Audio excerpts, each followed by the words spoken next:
Merhabalar, ben operatör doktor Fatih Dağdıran, estetik ve plastik cerrahi uzmanıyım. Bugün sizlere daha önce burun ameliyatı olmuş ya da burnuyla ilgili, nefes almayla ilgili bir ameliyat olmuş, bir ameliyat geçirmiş hastaların daha sonraki estetik ya da fonksiyonel anlamdaki ameliyatları ile ilgili biraz teknik detaylar ve bilgiler vermek için bu konuşmayı başlayacağım. Şimdi daha önce bir kişi İçiyle ilgili, sadece içiyle ilgili bir işlem yaptırdıysa ve daha sonra da estetik bir uygulama bekliyorsa bu tip hastalar hiç ellenmemiş, hiç dokunulmamış bir hastalara göre çok daha farklı bir onarımla karşı karşıya kalırlar.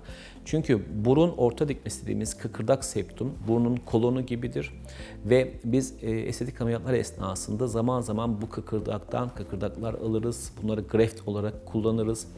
Ya da o kıkırdakta bir takım eğiklikler varsa biz ona şekiller verebiliyoruz ama daha önce müdahale edilmiş ise o kıkırdak zayıflamış olabiliyor, problem olabiliyor, içeride burunda delikler olabiliyor. Yani işimizi aslında çok ciddi anlamda zorlaştıran bir konu haline gelebiliyor. Bununla beraber hastaya estetik bir uygulama da yapılmış ise ve hasta sonuçtan memnun değil ise, bununla ilgili sıkıntılar yaşıyorsa bu tip hastaları muhakkak görmek gerekiyor. Hastanın her şeyden önce ameliyatından en az bir yıl geçmiş olmasını ön koşul olarak koşmak gerekir. Yani bir kişi ameliyat oldu, 6 ay sonra tekrar bir ameliyat olabilir mi? Olabilir ama doğru mu? Değil bence. En az bir yılın geçmesi, burundaki o yumuşak dokuların, kıkırdak dokuların yumuşaması ve yeni bir ameliyatı tolere edebilecek hale gelmiş olmasını ön koşul olarak düşünmek gerekir.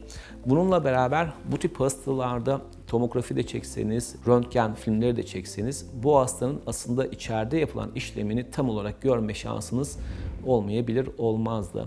Mesela fazlaca kemik alınmış olabilir, üzerinde bir takım pürüzler olabilir, burun eğri kalmış olabilir, ucuyla ilgili sıkıntılar olabilir, ucu düşük olabilir, geniş kalmış olabilir. Yani pek çok sorunla bu tip hastalarda karşılaşma ihtimaliniz olabiliyor.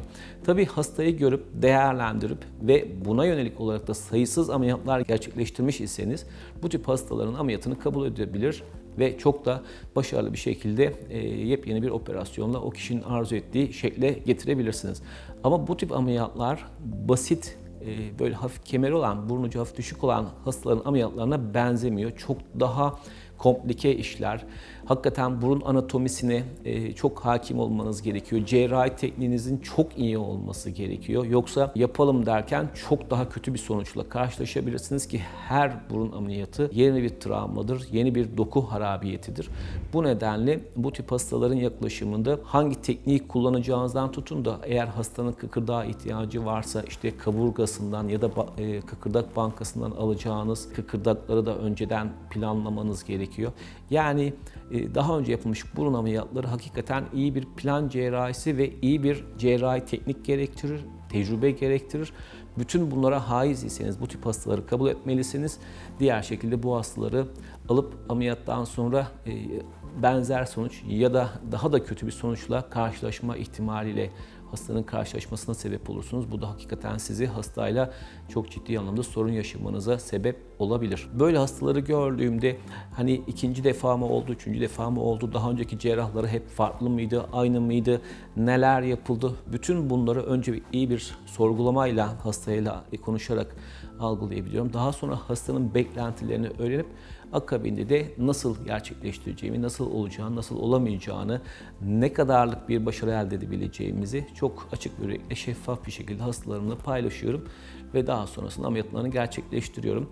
Tabii ki hastaların beklentileri, bu tip hastaların beklentileri hiç olmamış hastalardan daha da yüksek olabiliyor. Bu da en büyük sıkıntı. Oysa ki bu hastalardaki başarı ilk defa burun ameliyatı olan kişiler kadar da olmayabilir ki olmama ihtimali daha yüksek. Bu nedenle bu hastaların beklentilerini de mutlaka iyi tartmanız gerekir. Böyle yaptığınız takdirde bu hasta da mutlu olur, siz de mutlu olursunuz. Hakikaten doğru bir iş yaparak hem daha önceki ameliyatı yapan hekimi kurtarmış olursunuz, hem hastanın yaşamış olduğu psikolojik ya da fonksiyonel sıkıntılardan kurtarmış olursunuz. Siz de kendi işinizi düzgün bir şekilde yaptığınız için mutlu olursunuz diyerek sözlerimi noktalıyorum. Beni dinlediğiniz için çok teşekkür ederim. Görüşmek dileğiyle.